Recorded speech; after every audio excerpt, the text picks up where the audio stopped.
meet people where they are. The next generation of Brian is really aware of where people are and where they want to go, and realizing that their goals may not be my goals. We may not be in alignment of our work ethic. Great leaders are able to serve a large array of people where they are. That's going to be the test of your leadership and your impact. Never let your influence grow wider than your character runs deep, which really means we always have to think about our character matters over everything else.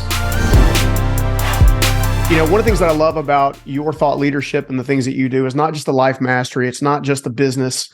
More importantly, it's about mastering in the marketplace, or level of mastery in the marketplace. And I know one of the areas that you focus a lot of time and talent, energy into is the mortgage industry, housing industry, banking, like that whole sector. I personally believe we're not heading for a housing crash. I think we're definitely heading for a correction, or we're in the process of a correction. Can you help me eliminate some of this fear porn, dude?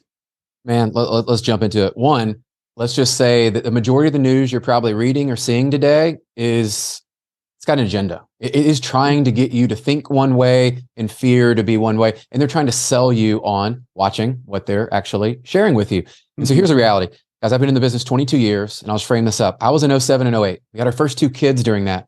That housing crisis was absolutely very different. Like being in the mortgage business, let's just hit the high points. One, anybody that could breathe, anybody that could actually have a pulse, you got a mortgage, and you almost could get 100% even in those times. So imagine all these bad mortgages being written. Couple that with the point number 2, you have markets that are being inflated because of straw buyers. You had an excessive amount of homes being built. Home builders were building left and right, trying to capitalize on what was there. So you had this massive, what I say, artificial price appreciation that was happening. Yeah. And then the third part would be, most people didn't know what was going on. The news is reporting one, you got mortgage people reporting one, real estate, everybody's trying to do things. And I think we were overly aggressive as a population of everybody thought they could get rich quick. And so you had people signing contracts. Well, I'm just going to buy 5 properties. And Stephen, I'll never forget, I was going to the Orlando Housing Summit every year. The NAHB, National Home Builders, were meeting. Our taxi driver told us he had just purchased 4 condominiums. What? In a development. I knew, and this was like 06 going into 07. You must be a very well-paid taxi driver. What I said is like, wow, you must be paid differently than I think, right? And so you start just doing the math and all this, guys. And so that's what was happening then. Here's what's happening now. One, we have the lowest inventory since the 80s. Think about that for a minute. If there's no inventory and you're a buyer, limited supply means demand is going to go up. So we're already starting to see people paying over asking. We're seeing multiple offers again. And at the same time, we're seeing sellers want to give concessions because they've made so much money over the last 5 to 10 years, let's call it, that they've owned the home. They have massive equity position. And so you have this really dichotomy of, wow, well, the buyers are coming in and able to negotiate. The sellers have made so much that they're willing to negotiate. So I do think deals are happening today. Couple that with the biggest thing today is probably 80% is the latest data point we have of mortgages are 4% or less. Really? Wow. That's not where we are today. So that is putting a real imbalance on people that would move typically in this cycle. And they're saying, well, if I'm at 3% today and I need to get to 5.5 or 6 to buy a new home today, I can't really go up as much as I used to. So as families grow and those things continue to happen. So that's a dichotomy that's happening. But here's what I see for the future. May 10th, mark it on your calendar. That's when the Fed is meeting again.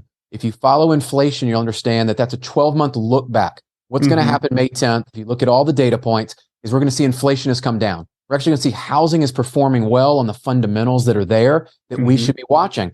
So on May 10th, what you're going to see is another correction in our favor of interest rates. You're going to see, I believe, start to ease up, and we start to see those drop to a level that people start to make sense of it. But here's the punchline.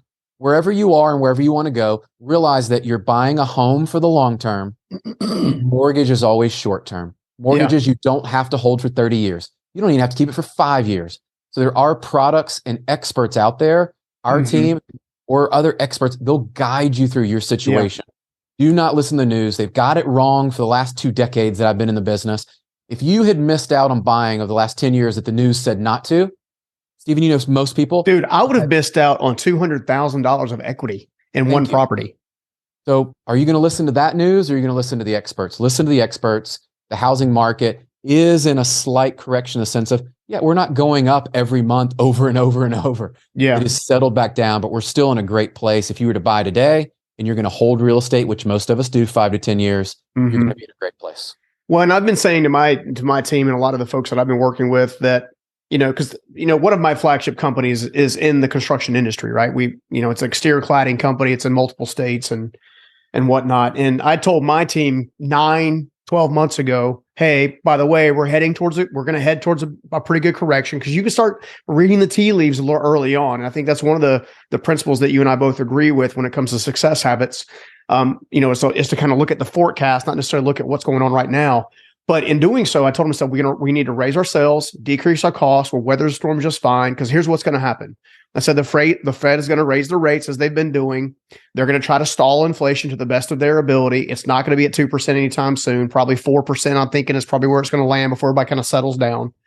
But in doing so, what's going to happen is you're going to see a decrease of about anywhere from 10 to 15% of total cost value. Meanwhile, your interest rate's going to go up, and then it's going to start to slowly come back down. You start having a 15% reduction of house cost on top of a 5.5% interest rate. You're back to buying at the same value at 3% you were 12 to 18 months ago. The other thing that people I don't think about is, if they need to move and they need to go do this, they need to partner with someone like you guys, so you guys can actually help them and guide them, because you guys have a servant's heart, which is very rare to find in the industry you're in. But but in doing so, when you actually go to do that, it's okay to refinance the house 3 years from now, 4 years from now. To your point, it's short-term thinking, when a housing in general is a long-term asset that gives you long-term gains as long as you're patient. That's right. Right. So let's talk a little about the importance of patience and strategy. What are some strategies that people can be using right now? Because I know for a fact the demand hasn't gone away. The demand is sitting on the sidelines, just waiting until they can get to a place of affordability. They can jump right back in. 100%. And I go back to Nicole and I, we bought our first house and we were at 7% interest rate. We've been renting, and the numbers were pretty similar to what we would rent versus what we'd own. I knew, obviously being in the business and studying, I was like, okay, owning is better than renting, right? That was my belief. And so I stayed there. And for most people, you're right, they're not patient. So we refinanced, Stephen, 2 years after getting that 7% rate, and we refinanced in the 5s. That actually happened. So when I speak from a place of, hey, here's what I believe is going to happen, here's what I've seen, I did it, right? This is me in the business as I went through. So I do think people need to be patient. You also need to think about, I still believe, this is a core belief of mine, the home is where your heart is. The home is where you raise your kids. The home is where you have beliefs and your memories made. What is it worth to you?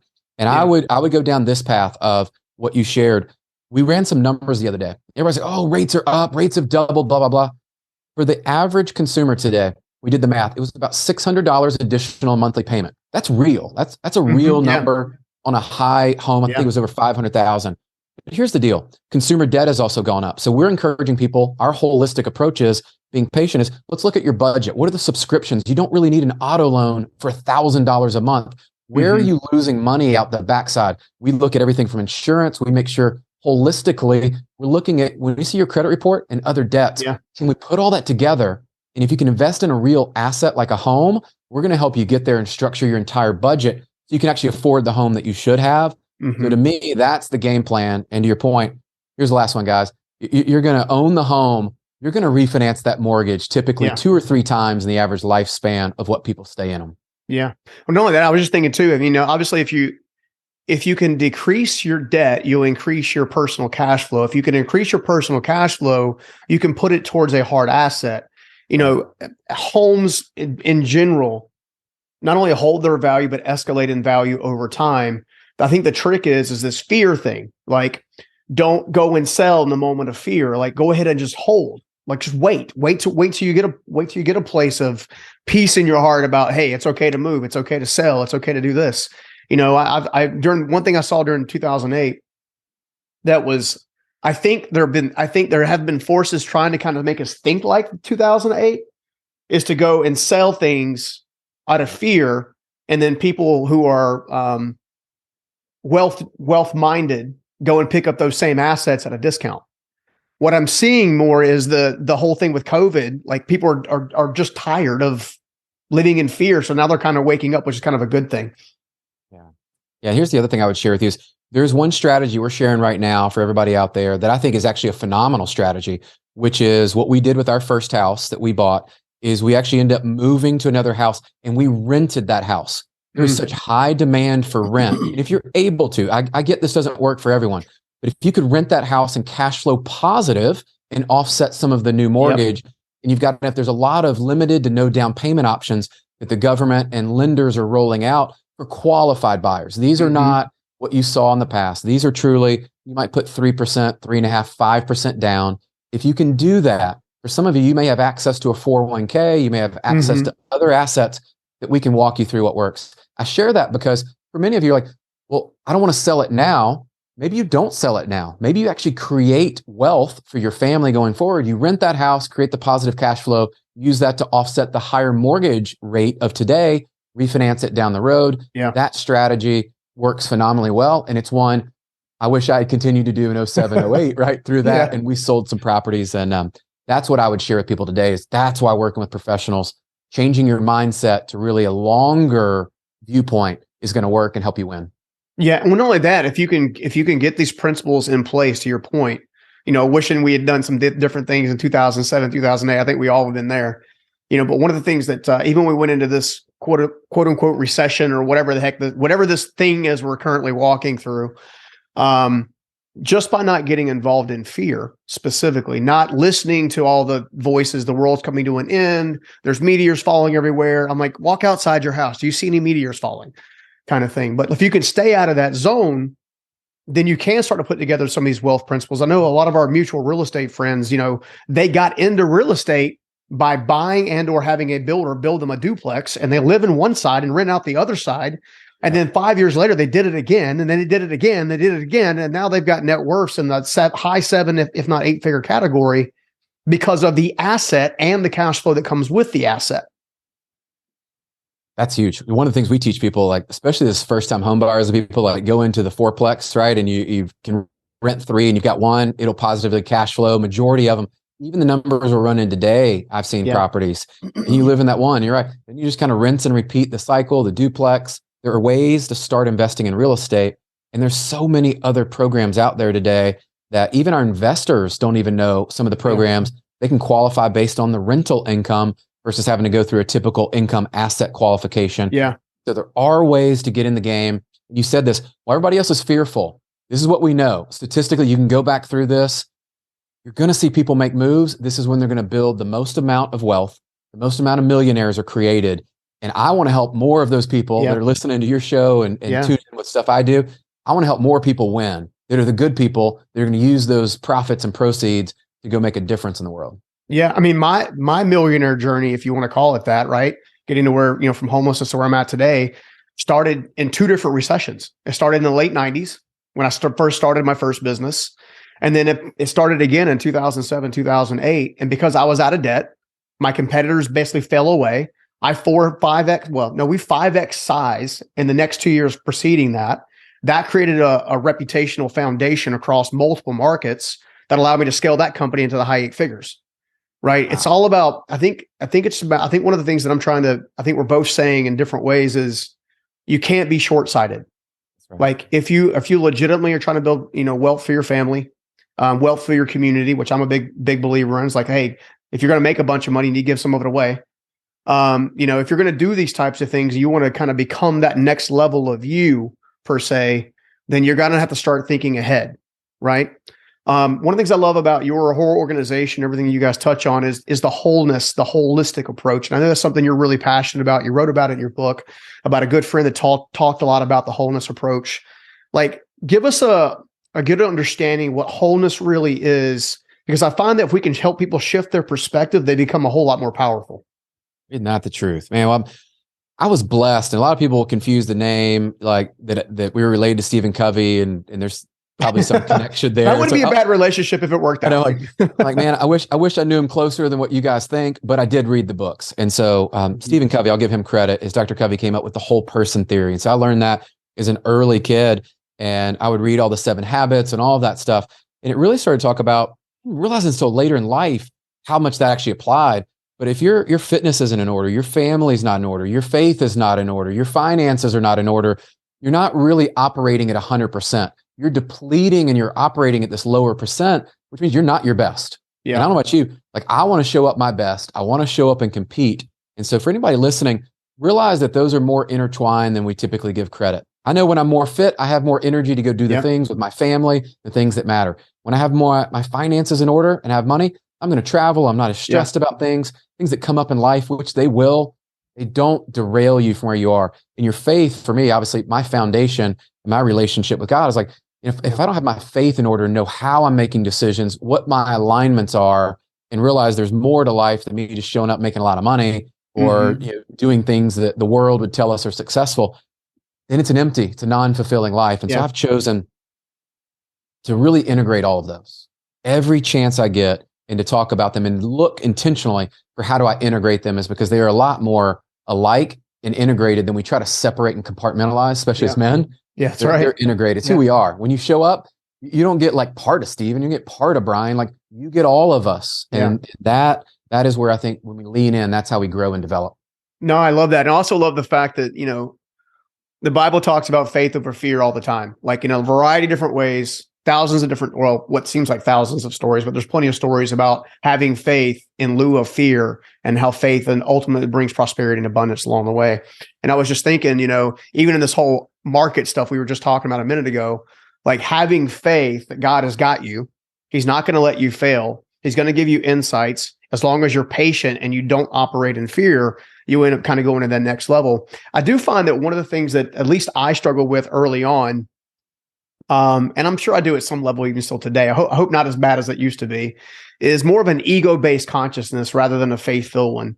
Like first of all, how detrimental can an ego-based consciousness be? And then two, what can we do to shift it? Ooh.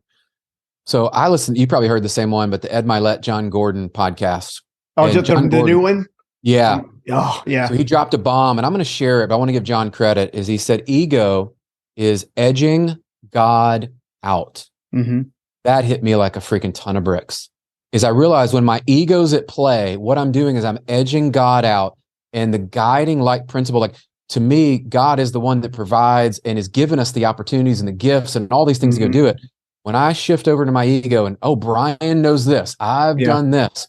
Reality is all good things come from God. And so I looked and thought, man, when I'm edging God out, that's when I need to bring God back in. And so you might have a default. And I think about patterns show up. So how do you respond to the patterns is what matters for us to go to the next level. Well, a pattern could be, I recognize it. And secondly, what is my response? And my response now is, I love Proverbs because there's a lot of wisdom. You want to get wisdom, read Proverbs a lot. Please.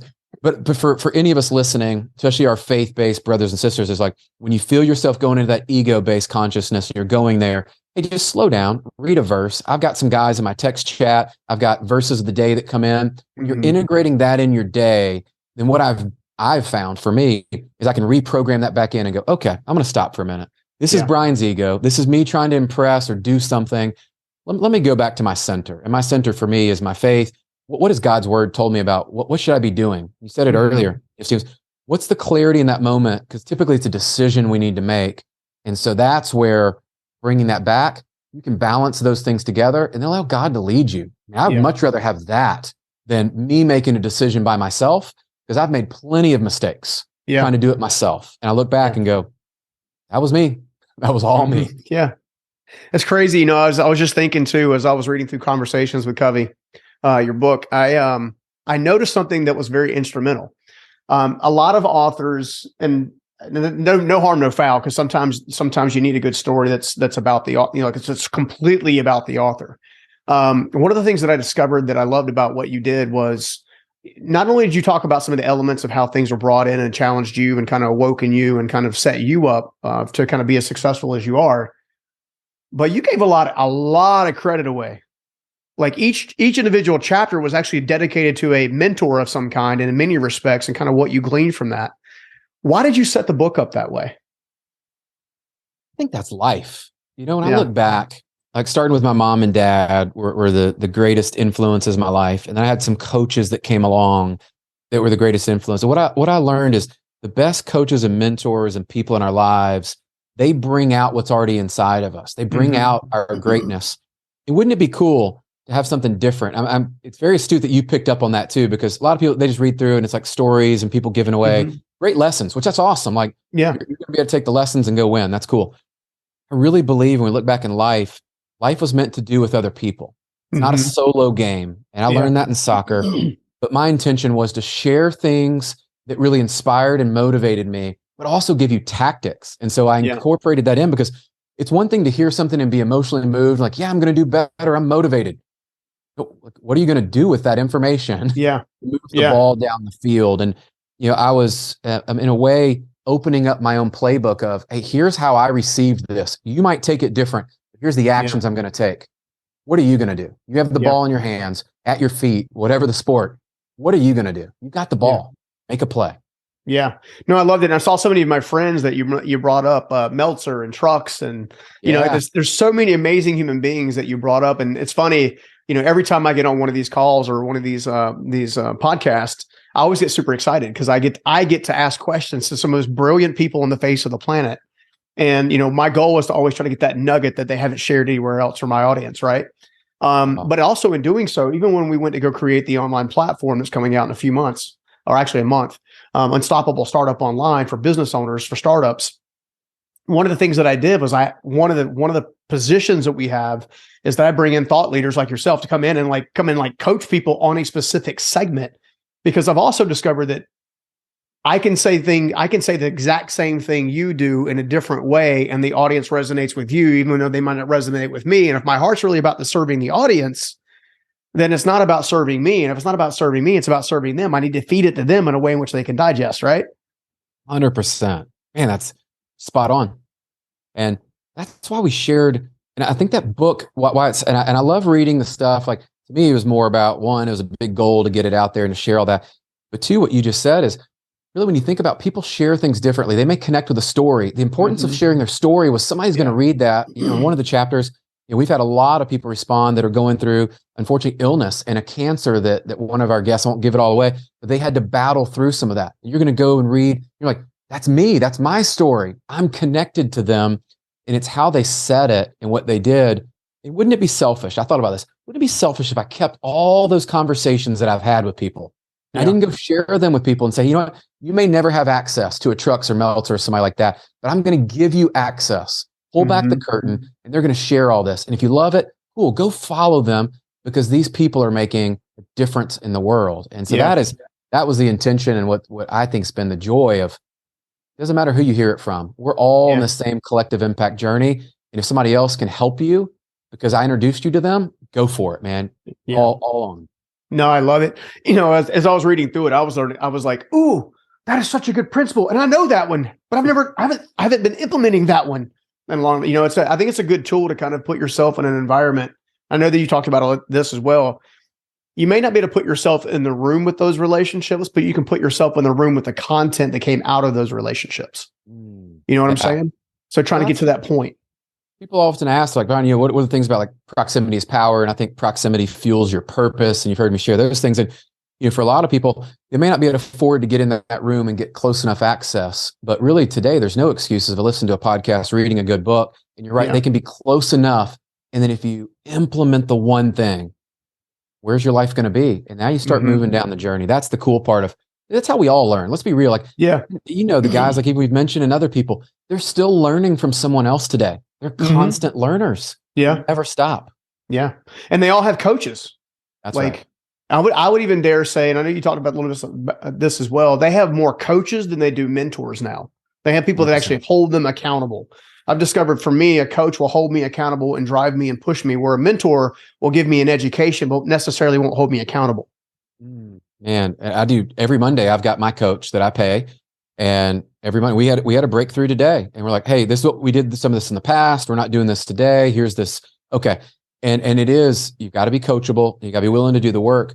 But I get excited about the work I get to do over the next week to implement things that I know are going to help me, help those that I care about. And you're right, that coach, one, when you're paying money and you're investing, I've found there is a heightened intensity and awareness of what you're doing. You're paying a little closer attention for sure. Oh, isn't it the truth? And you're right. And I've got some mentors in my life that are phenomenal, but it is not the same relationship. Somebody listening, do not confuse the two.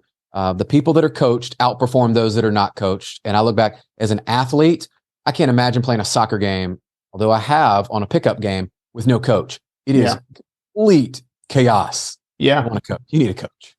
Well, let's talk about your professional soccer career for a second, because obviously, it was a huge part of your life for a long time. What are some things that maybe you brought into your current life from that you learned in competitive soccer and professional soccer? What are some things that you figured out you had to eliminate from maybe the mindset that you used to kind of work through when you were playing competitive and professional soccer? You hear people talk about this obsession, and I think obsession can be a good and a bad thing, right? Depending on how you do that. But I look at, I was truly obsessed with soccer. It's how you move to the next level and you move through. An obsession for me looked like I would run extra. I would stay after training sessions and do shooting drills, footwork drills, hit the weight room as a teenager and even my early 20s, like learning. I would do all the extra things. I think people today, one tip I would give you is what I took away was that work ethic, and doing the minimum practices and the minimum work ethic will get you the minimum results. It might get you on the team, but my goals were to start. My goals were to play D1, to go play professionally, to do all these things. You want the extra, you got to be willing to do the extra. And I think about, Kobe Bryant talked about the standard was here, and then he comes in the league. He's like, okay, if they're practicing twice here, I'm going to add an extra practice earlier in the morning. I was doing that with my running and my fitness and really treated things different. So what I take from that to today and why it matters, and I'm sharing it with you, is today I'm always doing extra. What's the one book? What's the one connection I can do? What's the thing I need to get better at? I'm always on this real awareness of I need to consistently get better. I'm not like the Brian of last year isn't the Brian that I need today to compete in 2023. And so I would say that part, couple that with some leadership. I was really blessed, Stephen, high school and even college, my last 2 years of both, I was nominated by the teammates, basically nominate you to be captain. And that taught me a lot about leadership and a lot about you can be a leader within a team without a title. And a lot of my career, I've been a leader without a title. I've been a leader with a title, and they're different. And today, what I've had to eliminate is my title doesn't mean anything to some people. It really, it just does not. Become the leader that people would follow you and really trust you. They didn't have to. They didn't have to. And we had that on the soccer field sometimes. There were times where we had to get on to teammates for being late, not doing what they had to do, going out and partying, whatever it was. Do you have their respect and authority when I'm not their head coach? I'm a teammate. Yes, I'm a captain. They didn't have to listen. You have that ability to influence people positively today. And what I've had to let go of, I'll tell you this, is my competitive drive is, I get it. It could be excessive for some people. How I'm wired. And so what I've realized is meet people where they are. The next generation of Brian is really aware of where people are and where they want to go, and realizing that their goals may not be my goals. We may not be in alignment of our work ethic. They may not have kids and a family and priorities of mine. Great leaders are able to serve a large array of people where they are. That's going to be the test of your leadership and your impact. And I'll leave you this, is our pastor shared this, is never let your influence grow wider than your character runs deep. Never let your influence grow wider than your character run deep, which really means we always have to think about our character matters over everything else. There's a reason trees have roots, right? Amen. The bigger, the deeper the root, the stronger the tree, the more prone it is to withstand the storms, all that good stuff. I was just thinking too, if I'm in the audience position and, obviously you've been uber successful, it's easy to look at Brian Covey today, going through, business success, managing a book of business in the billions and mortgage industry, like all of that. It's really easy to kind of get lost in that. I'm curious. I would like to talk about this one aspect that was in the book that I think is a life truth. I think there are certain things that are just life truths. And it was the principle of let me get this right. Everything is a setup, not a setback. It's a setup, not a setback. Talk to us just a little bit about early stage Brian, because it's, again, you're a sharp dude, you're super articulate, you know what you're doing, you're coached, you've been uber successful in the marketplace, you're uber well relationally connected by people that you sincerely want to serve and whatnot. I want to give let's assume for just a second there's a Brian Covey out there right now that maybe is going through his own 2008 or is going through his own thing. Like, what do we need to tell him so we can get him to Brian Covey of today? Ooh, man. Let's get to the things that I think have built me to where I am. If I were to go back I'm going to start teenage years, because I think, there were some foundational principles that I didn't understand were happening at that point. And some of those were making it all the way, like with the U.S. national team, and making it all the way to my dream, and then getting cut before the next World Cup coming up, and not making the final team. And little did I realize, most people can say, man, that was a huge setback. I mean, that's a setup that fueled my purpose and my drive to realize I never wanted that feeling again. I never wanted to feel like I could have given more. I could have done more. What could I have done different? And it sets you up in your mindset to, I was going to go play D1. I was going to go play professional. There was nothing stopping me. And it did create this relentless pursuit that in my 20s, when the market started to crash, really happened right about 30, I had my job eliminated, cut, basically. Again. Yeah. I've been through it once before. I knew what to expect. I knew that you got to get back in the game. The one thing I've always learned is you can't put yourself on the sideline. And if you get back in the game, you have a better chance of scoring, a better chance to contribute. And so the Brian then, man, it could have been another setback for me. And let's be real. I thought about quitting. I thought, is this the right industry for me? What have I got myself into? I got a family to provide for.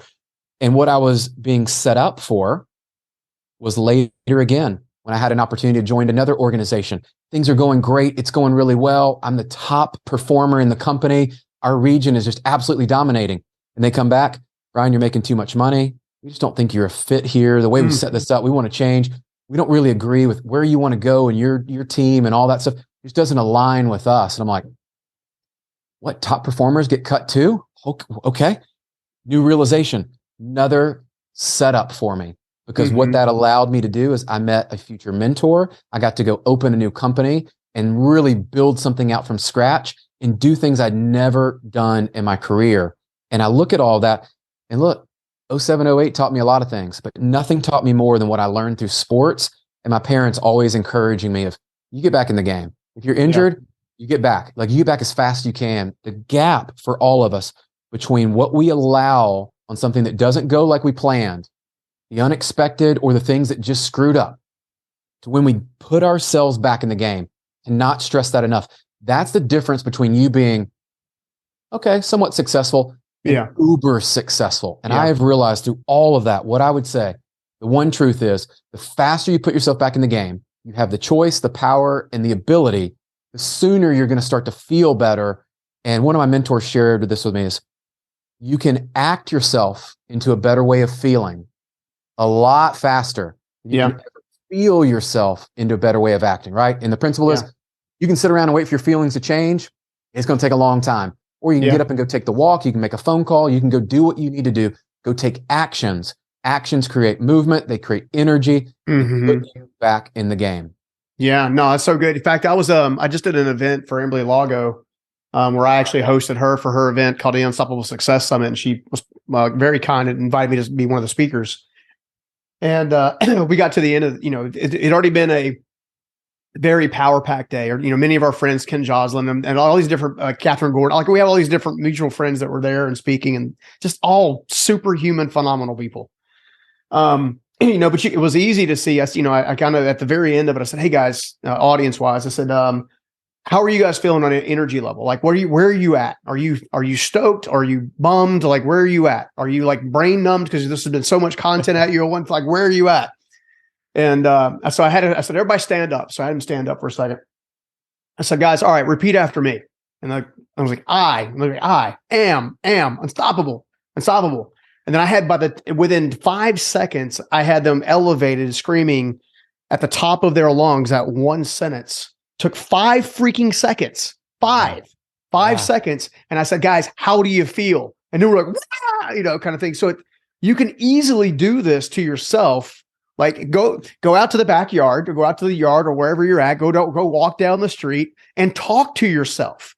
Rather than say the negative things that you normally say to yourself, tell yourself some good stuff. Tell yourself there is hope, there is opportunity, there is passion, there is purpose. Like, dig in deep, right? I love that. So my dad taught me the power of visualization, and actually what I later came to find out, Tony Robbins and priming and some of the stuff, he talks about there, and you can change your state in such a way. And I would say, when you learn to master that, what you just did and took them through an exercise, will not only cement what they learned, but they're going to have an emotion and a feeling tied to that of, okay, I am unstoppable. Stephen went through that. My emotion changed. I received more than I would have. Yep.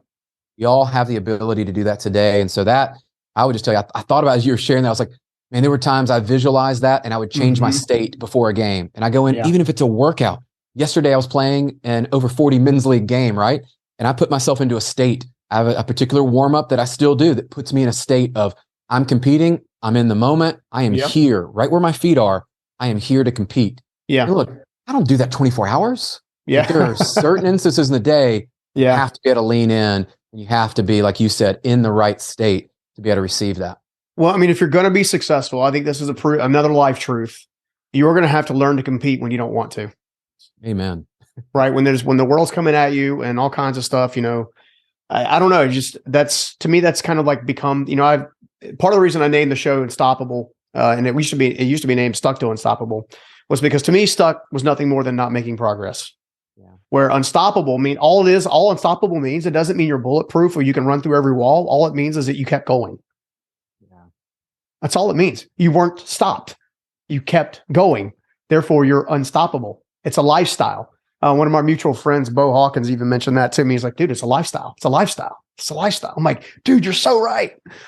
Wait, before I pivot to one of my final topics to cover with you that you're just an absolute genius on, I'm curious, what do you want everybody to connect with you at? Like, where's the best place to learn more about you? Maybe hit your team up for the mortgage industry. Like, what's the best place? Oh man, so I hang on Instagram quite a bit, and now with the changes, there's no more fake profiles with the checks and all the stuff. And I had it on Facebook. They just gave it to an Instagram with the new deal there. But I would hit me up there, and I have so it's thebriancovey.com. Like that's kind of what's there. You can go to www.briancovey.com. Like, same deal right there. Mm-hmm. Everything from the podcast, the book, how to schedule one-on-one time, our mortgage team, how you can find out things. There are tons of resources and tools. If you dug some of what we're talking about, check that out, because that free resources, we drop content, and I film most of it. Initially it was really just to give back all the things I was learning. Yeah. And what I've realized now is it's making me smarter and better. So it's like, ain't that the truth? Man, this is great. It's like personal development 101.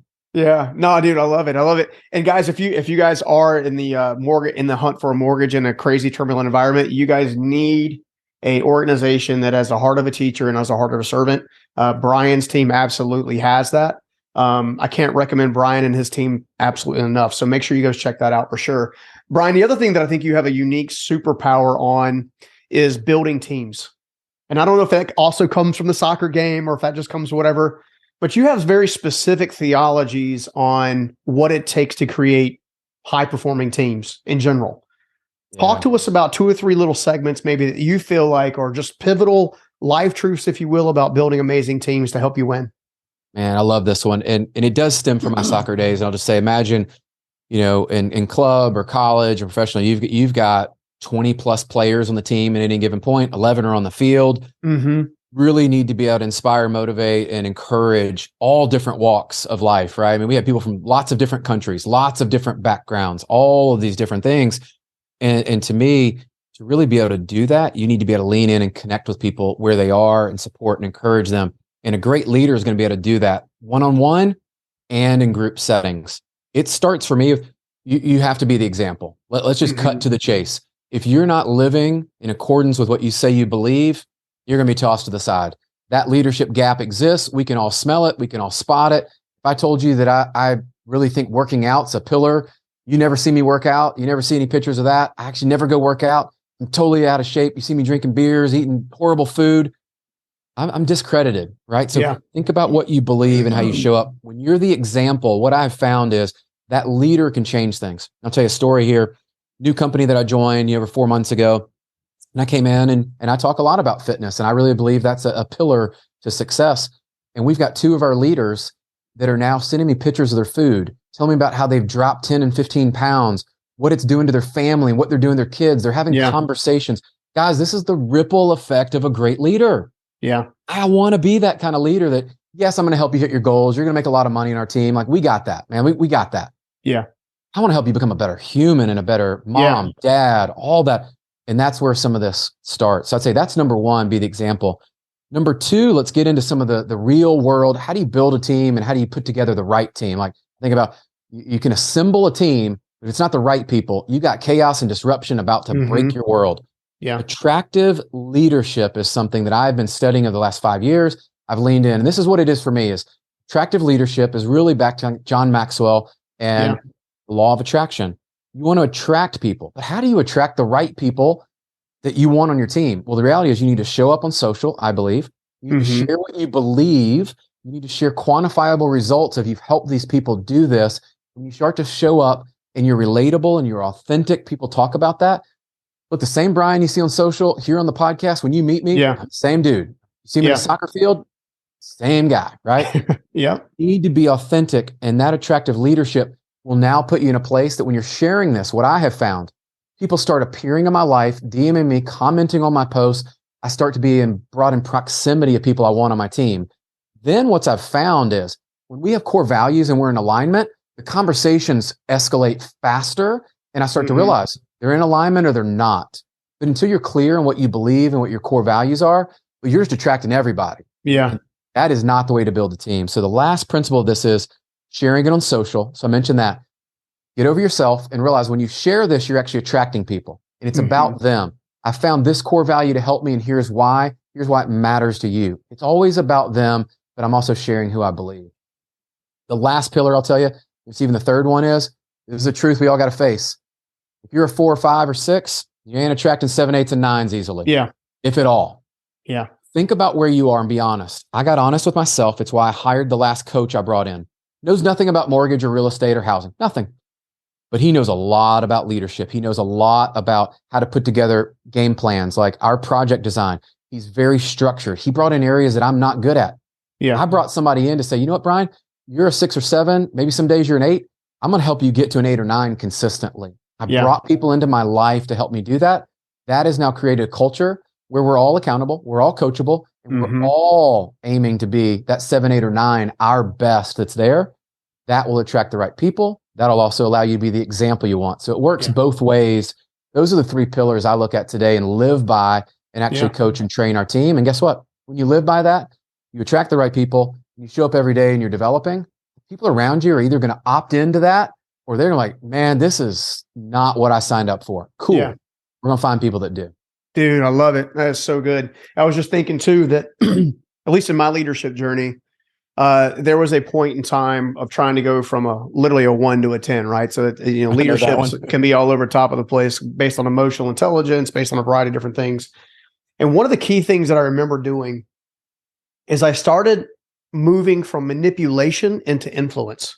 So I started not telling people specific things or doing specific things to get them to do things. I started just kind of like trying to be a good person around it, where they wanted to do things. And then we wanted to win together, and we wanted to kind of grow a business together, which kind of leads me to my final question, which is, what if I'm a team member and my leader is a problematic leader currently, but I want to inspire them to take a chance and to grow themselves and become a better leader? What would you say to that team member who's trying to encourage their leader to become better? Yes, this is a concept I was introduced to early in my leadership career, and I struggled with it, like really struggled with it. A lot of us, we think we can lead down the organization, right? And that's our job. I actually believe the best leaders know how to lead up the organization and leading up. And if you're really a leader, you're not looking at your boss or manager or whatever you call them as the problem. Your job is to figure out solutions. And the best leaders look above. Look, we've all had those managers who are like, oh my gosh, this person doesn't get it, and we blame them. That puts you in a state, one, where you're now a victim, and you've allowed yourself to be inferior and less than what you're capable of. So if you're in that spot today, share the things and be the type of leader that you would want them to be. What I found is people gravitate towards that, and they start to realize it. And one of 2 things will happen.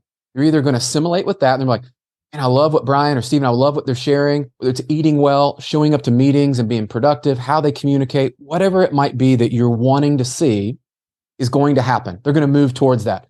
Or the other one is people get pushed out. They select out. And that has happened in my career too. And that is not a bad thing either. What I've realized, that I'm in control of how I show up. I'm in control of how I treat other people. What I'm not in control of is how people receive it, how they show up. That is their job, and they need to own it. But look, guys, if you want to become a better leader, realize that not everybody's going to show up every day and go, yeah, man, I'm all in. I'm with you. I'm going to do whatever you Yeah. say. If you're going to be a great leader, you need to be able to influence people that are bought in. And there's a concept of enrolling and registering. I won't get too deep into it, but you just need to realize you need to enroll people in the mission. You're going to need to continually re-register them as they come through to make sure they're consistently bought in. That's above you, below you, whatever it is in the organization. Great leaders are able to do that. And I would leave you with this. Great leaders are able to influence people outside of their organization. Are you that type of leader today? I realized I was not. It was only until I started giving with nothing and expectation of return that now I mentor and coach some people from other mortgage and real estate firms that I mean, I was thinking that to myself, you know, it's, I was reintroduced, or I would say was, you know, I've always been kind of one step or two rings out from a lot of the core thought leaders that are kind of at the A-list category. And that's been kind of like the last few years. And then through the power of trying to serve someone else without asking anything in return, lo and behold, they said, "Hey, Ed, I need you to go meet this guy named Steven. He can probably do your book launch at his place. He can live stream, you know, tens of thousands, and you can have hundreds of people show up, da da da da." And sure enough, we ended up working with Ed Milet, and now I can call him a friend. You know, so I'm so glad you brought that up, because I feel like people don't open themselves up to serve without the expectation of return. It's almost like the American culture historically is like, okay, I'll give to you, but what are you giving to me? That's right. Right. And what I'm seeing with people like yourself who are uber successful and working really, really hard is they all have the heart of service. Even spending time with Ed on the side, like, dude, he's got a heart of service. Our mutual friend Garn's got heart of service. Like, everybody's got a heart of service. Everybody's trying to do the right thing in the right way at the right time. Amen. Man. That's the powerful truth. We've all been there. I've been selfish in my life and not done it that way. And I look back and I'm like, the relationships were empty. I wasn't fulfilled. I wasn't enjoying. And now you're right. Like, just showing up and giving to people, you just find there's an abundance to it. You hear about the abundance mentality, but I found you just get to meet such cool people in your life that you go, man, like, is this real? And guess what? As a byproduct, yes, the success will follow it. But that was never the intention. But that's how the world works. Dude, man, I know the time is flowing by, but we have to do this again. I love you to death, man. Thank you so much for coming on the show today. Likewise, this has been so good. And thank you for all you're doing out there. Just, it's good to have other like-minded leaders and men that in this day and time, and let's be real, we need more people to stand up and rise up and really be the positive influences that we need. Dude, I appreciate it, man. All right, dude, have a good one. Cool. I hope you liked that video. And if you did, make sure you check out this next video right here. Money alone is just a tool, and it's controlled and defined by our behaviors. And so many times we feel like, you know, money controls us, but we control it. So the real definition of wealth to me is about building both your wealth and your worth at the same time. It's about building that internal personal security, like your self-esteem, what you think and feel about yourself, and building that at the same time you build your financial wealth.